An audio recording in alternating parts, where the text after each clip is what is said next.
ఒకసారి మనం ఉపేందర్ గారితో మాట్లాడే ప్రయత్నం చేద్దాం. ఉపేందర్ గారు, ఇప్పుడు వరకు ఉన్న అప్డేట్స్ మనం ఒక్కసారి చూసినప్పుడు రెండు రాష్ట్రాల అప్డేట్స్ మనం ఒక్కసారి ప్రజలకు కూడా చెప్పే ప్రయత్నం చేద్దాం. జమ్మూ అండ్ కాశ్మీర్ 90 సీట్లలో ఎన్సీ అండ్ కాంగ్రెస్ కలిపి నేషనల్ కాన్ఫరెన్స్ కాంగ్రెస్ పార్టీ కలిపి 48 సీట్ల ఆధిక్యంలో ఉంది. పీడీపీ 4 సీట్ల ఆధిక్యంలో ఉంది. ఇదర్స్ బీజేపీ 28 సీట్ల ఆధిక్యంలో ఉంది. అదర్స్ 10 సీట్ల ఆధిక్యంలో ఉన్నారు. ఇక హర్యానా విషయానికి వస్తే కాంగ్రెస్ 36 సీట్లలో, బీజేపీ 47 సీట్లలో, ఐఎన్ఎల్డి 2 సీట్లలో, అదర్స్ 5 సీట్లలో ఆధిక్యంలో ఉన్నారు. అంటే రెండు స్టేట్స్లోనూ ఒక క్లియర్ పిక్చర్ మనకి ఇప్పుడు ఆల్మోస్ట్ 11 అవుతుంది కాబట్టి వచ్చేసినట్లే. ఉపేందర్ గారు, మొదటిగా మనం హర్యానా విషయానికి వస్తే మొత్తం అనుకున్నవన్నీ తారుమారైపోయి కాంగ్రెస్ గ్రాఫ్ కంప్లీట్గా పడిపోయి బీజేపీ ముందుకెళ్తుంది. ఒక పక్క మోదీ హవా తగ్గుతుంది అన్న ప్రచారంలో లేదు, రాహుల్ గాంధీ గారి ప్రభావం దేశవ్యాప్తంగా కనిపిస్తుంది అని అందరూ అనుకున్న దశలో ఇలాంటి ఫలితాలను మీరు ఎక్స్పెక్ట్ చేశారా? 100కి 100% చైతన్య గారు నమస్కారం అండి.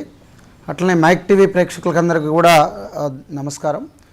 ఈరోజు హర్యానా అండ్ జమ్మూ కాశ్మీర్ రిజల్ట్ వస్తున్నటువంటి నేపథ్యంలో, రిజల్ట్ ఇంకొద్ది సమయం తర్వాత తేటతెల్లమవుతున్నటువంటి నేపథ్యంలో కొన్ని విషయాలు మనం పరిగణలోకి తీసుకుంటే, ఒకటి, బీజేపీ వాస్తవికత రోజు రోజుకి బయటపడుతున్నటువంటి పరిస్థితి కొనసాగుతుంది. నరేంద్ర మోడీ చేస్తున్నటువంటి విధానాల వెనుకున్నటువంటి విశ్వరూపం బయటపడుతున్నటువంటి పరిస్థితి నేడు నెలకొని ఉన్నది. దేశవ్యాప్తంగా కూడా బీజేపీని గతంలో ఏ రకంగా అయితే దేశవ్యాప్తంగా ప్రజలందరూ కూడా ఓన్ చేసుకొని బీజేపీయే జాతీయ పార్టీ, బీజేపీయే ఈ దేశానికి ఒక సరైన పార్టీ, కాంగ్రెస్ కాదని గతంలో ఏ రకంగా అయితే అనుకున్నారో దానికి విరుద్ధంగా ఈరోజు దేశవ్యాప్తంగా కూడా విరుద్ధమైనటువంటి పవనాలు బీజేపీకి వీస్తున్నటువంటి తరుణంలో ఈ రిజల్ట్ని ముమ్మాటికి ఎవరు ఊహించలేదు. ఈ రిజల్ట్ వెనక అనేక అనుమానాలు కూడా వస్తున్నటువంటి పరిస్థితి కూడా నేడు నెలకొని ఉన్నది. ఎందుకంటే ఆంధ్రప్రదేశ్ రాష్ట్రంలో కూడా చూసినాం ఎట్లా ఎన్నికల రిజల్ట్ తారుమారైందనేది కూడా ఉన్నది. ఆ సందర్భంగా కూడా అనేక మంది ఎన్నికల విశ్లేషకులు చాలా నిర్భయంగా, నిస్సంకోచంగానే దాని వెనక కూడా కారణాలు ఉన్నాయి అని చెప్పేసి కూడా అన్నారు.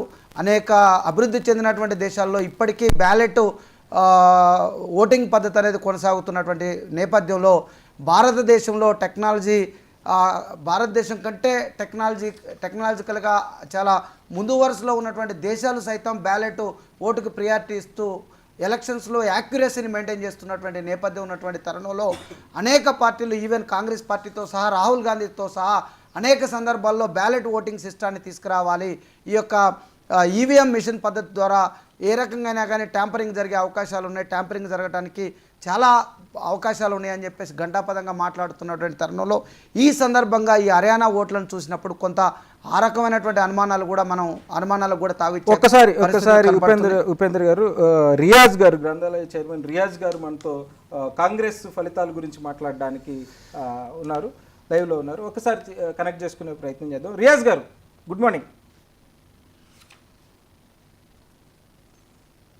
రియాజ్ గారు, నా వాయిస్ ఆడియబుల్గా ఉందా? ఆడియబుల్గా ఉంది సార్.